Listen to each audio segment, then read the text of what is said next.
在梅州丰顺的乡间，每逢重阳节，宴请老人依然是最重要的敬老活动之一。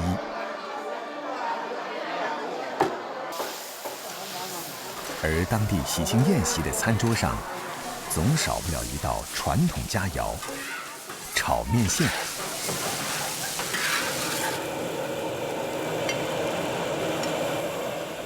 300多年历史的汤南手工面线，在本地家喻户晓。细长的形态，寓意着长命百岁、长长久久。它的口感柔韧咸香，老少咸宜。同样是小麦做成的面食，在这里却被叫做面线而非面条，是因为面线非常细，3根面线同时穿过手缝针，绰绰有余。凌晨4点，罗敬荣和妻子陈尚玲就来到作坊。做面线要靠天吃饭。每年10月之后，天气少雨干燥，是做面线的最佳时间。开工头一件事便是吸井水，按比例放进盐，用来调制面粉。要看天气的，阴天就放多一点。接着，罗敬荣把小麦面粉放进搅拌机。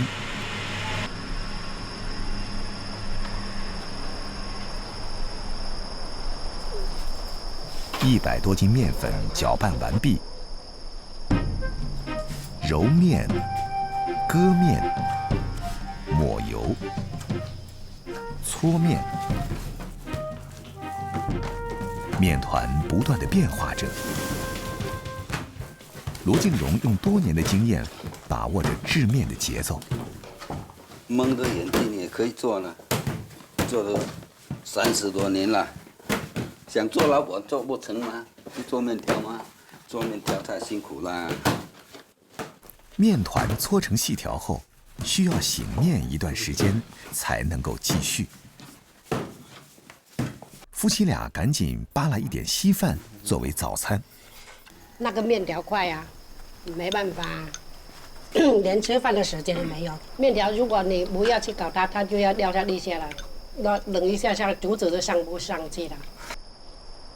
和从小跟着父母学做面线的丈夫不同，陈尚玲出嫁前从没接触过这一行。那么辛苦，谁要嫁过来？今天呢，做的没完没了，没时间出去玩，要做面条，连这个大门就不出的。要生活嘛，就要做一点面条啊。他最喜欢下雨天，不要赚那么多钱。人生过得快乐就好，是不是？吐槽归吐槽，活儿还是时刻惦记着的，因为面团发酵太久会变稀，就无法上面杆了。陈尚玲扎起马步，将细圆条状的面条以8字形环绕在2根面杆上。两人无需言语，合作无间，仿佛对着木桩耍功夫。面条被快速支满了杆子，把面杆挂到面柜里，再一次醒面。半小时左右，这些长长了的面条即将走出温室，接受阳光的洗礼。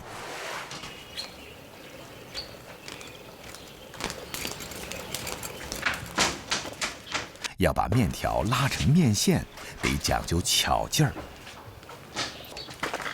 拉、甩、扯、拖、弹，将面线拉得越细越长越好，一般可以拉出大概2到3米。晾晒时要根据风、湿度和光照来控制日晒时间，这其中细微的变化完全依靠制面师傅们的多年实践经验来掌握。变白、变干、变硬，就可以收了嘛。还没等夫妻俩坐稳凳子，面线已经晒干了。你走了它就干了，你不走它就不干，所以就不敢跑嘛。不及时收就会撂在地下嘛。两人赶紧小心地把面线收下来。这时的面线离完成还差2道工序。蒸熟消毒嘛，为了健康嘛。面线还需放入蒸笼中蒸2个小时。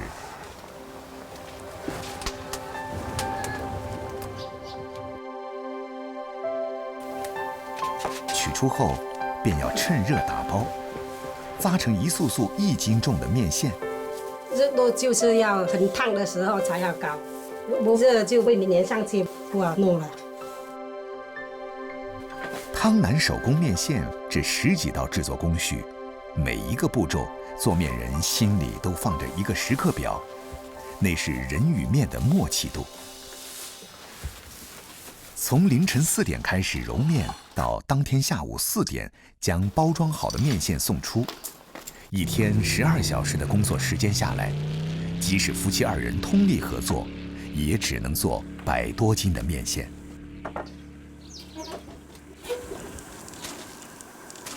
面线在煮食之前，必须先在热水里烫一烫，减少盐分，再过一过冷水，使面线恢复紧实。比起一般炒面猛火快炒不同，面线久炒不烂，要用慢火不停地翻炒，才能炒到干爽有筋道。做汤面则简单些，前面步骤一样，煮汤时加入自己喜欢的其他食材即可。